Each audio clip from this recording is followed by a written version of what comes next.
Press the bell icon on the YouTube app and never miss another update.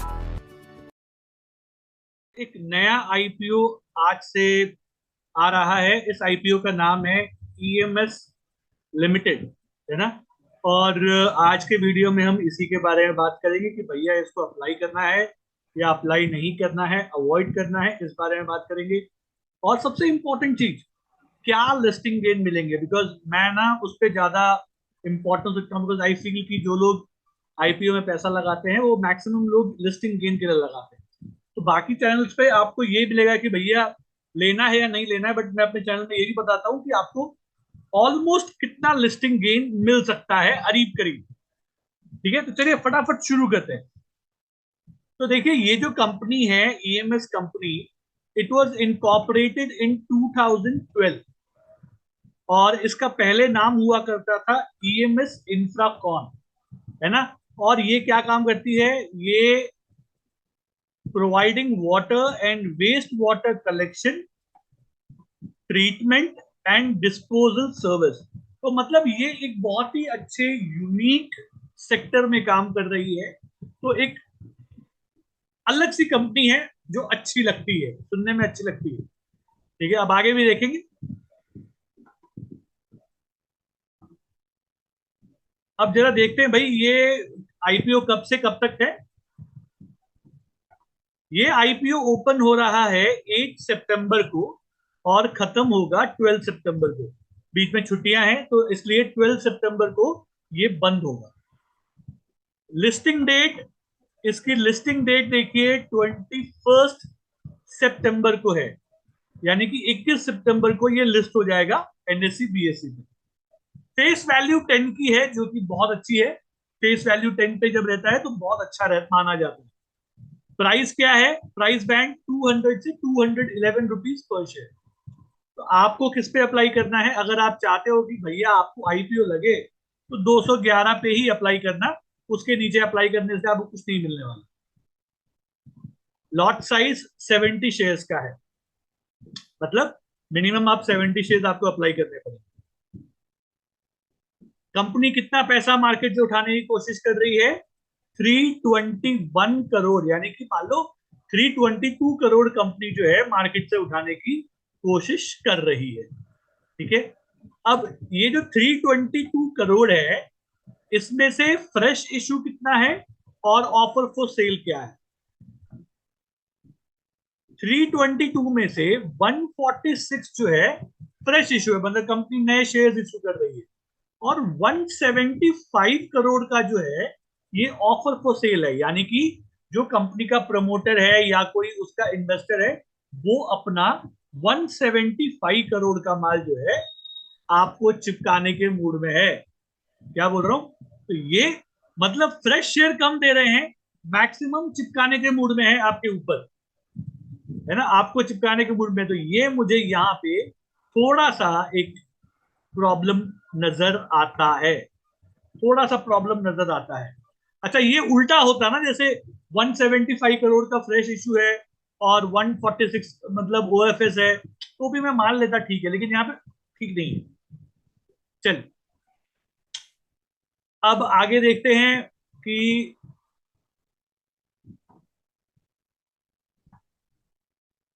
ये देखिए फटाफट, सितंबर 8 को open हो रहा है, सितंबर 12 को बंद हो जाएगा। अलॉटमेंट आपको 15 सितंबर की तारीख को आएगा और फंड रिफंड जो है ये आपको 18 तक हो जाएंगे। नॉर्मली 15 तारीख को ही मैक्सिमम बैंक का हो जाता है। ठीक है, लेकिन अगर मान लो नहीं हुआ तो ये बोल रहा है 18 तारीख तक तो हो ही जाए। तो लेकिन मैं 15 पकड़ के चलता हूँ कि 15 तारीख तक तो हो जाएगा। क्रेडिट शेयर्स आपके अकाउंट में 20 तारीख को आ जाएंगे और 21 को लिस्टिंग होने वाली। ठीक है, 12 तारीख तक आपको कैसे भी पेमेंट कंप्लीट कर देना है अगर आप अप्लाई कर रहे हैं तो। अब जरा आगे चलते हैं और देखते हैं कि भाई ये जो पैसा उठा रहे हैं इससे करेंगे क्या। जरा ये दिखा दूं, जो पैसा आपसे उठा रहे हैं पहले ये समझ लो, जो पैसा आपसे ले रहे हैं इसे करेंगे क्या। जो पैसा आपसे ले रहे हैं इस पैसे को इन लोग यूज करने वाले हैं जो कंपनी के जो काम करने का तरीका होता है, खर्चे हैं, उसके लिए यूज करना चाहते हैं, और जनरल कॉर्पोरेट पर्पस के लिए यूज करना चाहते हैं। इस पे फिर से आऊंगा। अब जरा एक बार कंपनी के फाइनेंशियल्स देख लेते हैं, भाई कंपनी कैसा काम कर रही है। 20 मार्च 21, मार्च 22, मार्च 23, तो 4 साल का इन्होंने अपना कहानी दिया हुआ है। मैं एसेट्स आप देखिए 308, 378, 502 और 638। रेवेन्यू 320, 332, 336। 502 का एसेट होने के बाद भी रेवेन्यू में कुछ खास अंतर नहीं आया, 336 से 363। एसेट्स आप देखिए 378 से 502 हो गया, लेकिन रेवेन्यू 336 से लेके 363 का ही रहा। लेकिन यहां देखिए 502 से जब ये 638 होता है तो रेवेन्यू बढ़ जाता है। रेवेन्यू का मतलब कंपनी की कितनी सेल्स हुई, कंपनी ने कितना बिजनेस किया उस पीरियड में। अच्छा, बिजनेस करने से कुछ नहीं होता है। आपने मान लो 50 लाख का बिजनेस किया, लेकिन आपके हाथ में कितने पैसे आए वो कौन बताएगा? Profit after tax. ये है कंपनी के हाथ में कितना प्रॉफिट बच रहा है। आपने कितना बिजनेस किया उससे फर्क नहीं पड़ता। जैसे आप किसी LIC एजेंट से पूछेंगे ना, तो बोलेगा मैंने 2 लाख की पॉलिसी बेची, 20 लाख की पॉलिसी बेची, तो उसको 20 लाख रुपए नहीं मिल रहे, उसको एक प्रीमियम का जो है ना कमीशन आएगा उसके हाथ में। तो यहाँ पे प्रॉफिट क्या आ रहा है? देखिए 72 करोड़ का प्रॉफिट था, सेल्स बढ़ा लेकिन प्रॉफिट कम हो गया। सेल 363 हो गया, प्रॉफिट हल्का सा बढ़ा। लेकिन यहां देखिए ये प्रॉफिट में आपको एक जंप देखने को मिला है, तो ठीक ठाक है। नेट बोरिंग, कंपनी में कितना कर्जा है? पहले 14 करोड़ था, मार्च 21 में इन्होंने 3.16 कर दिया, 22 में 3.71, और इस बार ये 45 करोड़ का कर्जा हो गया। तो मतलब लास्ट साल में कर्जा बहुत ज्यादा बढ़ गया है, कंपनी ने कर्जा बहुत उठा लिया। ओके, अब जरा एक बार इसको देख लेते हैं कि भैया इनका रेशियोज चेक कर लेते हैं। पी कंपनी का 10.78 है, जो बहुत अच्छा है। ठीक है, मैं अच्छा मानता हूं। मार्केट कैप छोटी कंपनी है। ROE 22 का है, ROC 28 का है। Debt to equity 0.09। ये होने के बाद भी कंपनी का डेट टू इक्विटी 0.09 है, बिकॉज ये मार्जिनल है, हल्का सा है, बट है तो सही, लेकिन हल्का सा है। रिटर्न ऑन नेटवर्थ आपका 22.31 ठीक है। तो ओवरऑल फाइनेंशियल्स देखो ठीक लगते हैं। अब देखो, मैंने आपको बताया था कंपनी जो पैसा ले रही है वो किसके लिए ले रही है। कंपनी पैसा ले रही है भाई जो कंपनी के वर्किंग कैपिटल है उसके लिए, और अपने कॉर्पोरेट पर्पस के लिए। लेकिन कंपनी पैसा इसलिए नहीं ले रही है कि उसको अपने कर्ज चुकाने, कंपनी उस बारे में सोच ही नहीं रही। अगर आप उस बारे में नहीं सोच रहे हो तो ये थोड़ा सा गलत है। ये कम कम कर्जा है, लेकिन आपको उसको निकालना जरूरी था, तो यहाँ पे इसके मार्क्स कटेंगे। कंपनी को सोचना चाहिए कर्जा हटाने का।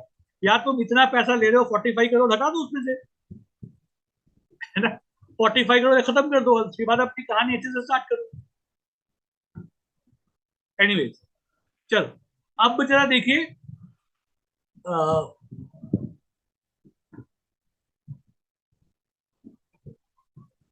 कितने ब्रोकर्स जो हैं इसको अप्लाई करने का बोल रहे हैं। ऑलमोस्ट एक ब्रोकर ने इसको बोला है सब्सक्राइब करने के लिए, और जो लोग यहाँ मेंबर हैं वो भी बोल रहे हैं अप्लाई करने के लिए। तो कोई भी इसको अवॉइड करने को या न्यूट्रल किसी का स्टांस नहीं है, सब इसको सब्सक्राइब करने को बोल रहे हैं। अब चलिए मैं फटाफट आपको अपना व्यू देता हूँ यहाँ पे कि मुझे क्या लगता है भैया यहाँ पे क्या पॉसिबिलिटी है। देखो, मुझे ऐसा लगता है कि आपको ना इसको डेफिनेटली अप्लाई करना चाहिए, जरूर अप्लाई करना चाहिए। तो मैं इसको अप्लाई करने के फेवर में हूं, और मैं खुद अप्लाई करूंगा। कितना लिस्टिंग गेन आप उम्मीद कर सकते? मेरे ख्याल से आपको कम से कम 25% से, कम से कम बोल रहा हूं,